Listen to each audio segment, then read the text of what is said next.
एक वक्त था जब डालडा हर घर की रसोई में मिलता था और आज लोग इसका नाम तक भूल चुके हैं। खजूर छाप डालडा, यही तो था हमारे गरीब और मिडिल क्लास भारतीयों का देसी घी। हर रसोई में मौजूद, हर पकवान में इसकी खुशबू। लेकिन आज ये डालडा कहाँ गायब हो गया? क्या हुआ उस ब्रांड को जो हिंदुस्तान की पहली टीवी एड में नजर आया था? कैसे एक बादशाह ब्रांड बना इतिहास का हिस्सा? चलिए जानते हैं डालडा की राइज एंड फॉल की पूरी कहानी। एक जमाना था जब दिल्ली की चांदनी चौक की पराठे वाली गली से लेकर किसी गांव के हलवाई तक हर कोई डालडा का दीवाना था।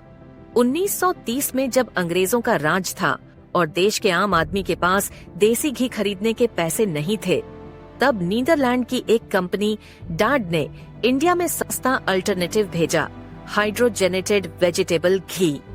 डाड का ये घी जब ब्रिटेन की कंपनी लीवर ब्रदर्स की नजर में आया तो उन्होंने इसे भारत में बेचने के राइट्स खरीद लिए। लेकिन नाम को लेकर झगड़ा हुआ। डाड नाम कंपनी रखना चाहती थी, लीवर ब्रदर्स अपनी पहचान भी जोड़ना चाहते थे। और फिर हुआ करिश्मा, डाड में एल जुड़ा और बन गया हमारा प्यारा डालडा। साल था 1937। ब्रिटिश इंडिया में घी काफी महंगा हुआ करता था। आम आदमी घी अफोर्ड नहीं कर पाता था। ऐसे में एक कंपनी सामने आई, हिंदुस्तान लीवर, अब हिंदुस्तान यूनिलीवर। इन्होंने सस्ता ऑप्शन लाया। वेजिटेबल ओनाइल को प्रोसेस करके बनाया गया एक नया प्रोडक्ट, वनस्पति घी। नाम रखा गया दलदा। नाम दालदा इसलिए पड़ा क्योंकि ये एक डील थी डाडा एंड कोवेस और लीवर ब्रदर्स के बीच। डाडा प्लस एल लेवर बराबर डालडा। लेकिन एक प्रॉब्लम थी, इसकी स्मेल। लोग बोले स्वाद तो है लेकिन खुशबू देसी घी जैसी नहीं। कंपनी ने हार नहीं मानी और फिर आया भारत का पहला मल्टीमीडिया एड कैंपेन, जिसने डालडा को घर घर तक पहुंचा दिया। डालडा ने 1939 में भारत का पहला ब्रांडेड प्रोडक्ट एड चलाया, रेडियो और फिर टीवी पर। डालडा वाला ट्रक गांव गांव जाता था। डालडा जैसा कोई नहीं, ये टैगलाइन घर घर में गूंजती थी। डालडा ब्रांड बन गया भरोसे का नाम। शादी ब्याह त्योहार हर जगह डालडा की डिब्बी नजर आती थी। पर धीरे धीरे बाजार बदलने लगा। 1 किलो का छोटा पैकेट, बड़े कंटेनर, ढाबों के लिए चौकोर टिन, हर कस्टमर के लिए एक सॉल्यूशन। लीवर ब्रदर्स का डिस्ट्रीब्यूशन नेटवर्क इतना मजबूत था कि डालडा देश के हर कोने में पहुंच गया।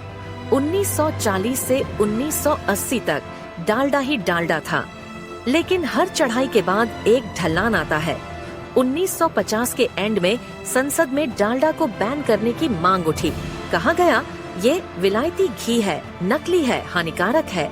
लेकिन दूध की कमी और लोगों की नौकरियों की वजह से इसे बैन नहीं किया गया। 1990 में यूनिलीवर ने खुद एक रिसर्च फंड की और वहीं उसकी सबसे बड़ी गलती हो गई। रिसर्च में निकला डालडा में ट्रांस फैट बहुत ज्यादा है, जो दिल की बीमारियों का बड़ा कारण बन सकता है। अब लोग जागरूक होने लगे और डालडा पर शक गहराता गया। एक अफवाह फैली, डालडा में जानवर की चर्बी है।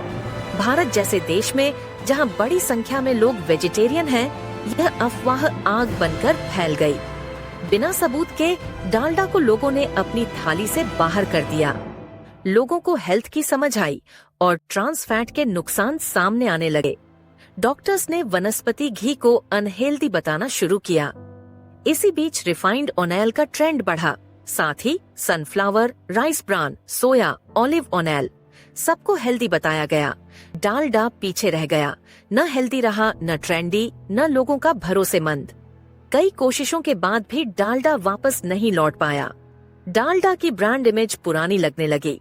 2003 में HUL ने डालडा को बेच दिया, बंजे कंपनी को। अब डालडा तेल के रूप में मौजूद है, पर वो पहचान, वो वर्चस्व सब खत्म हो गया। डालडा की कहानी हमें सिखाती है इनोवेशन जरूरी है, पर लगातार बदलते रहना उससे भी जरूरी है। मार्केट की नब्ज समझो, वरना ब्रांड इतिहास बन जाते हैं। क्या आपके घर में कभी डालडा इस्तेमाल होता था? आपका कोई बचपन का किस्सा है डालडा से जुड़ा?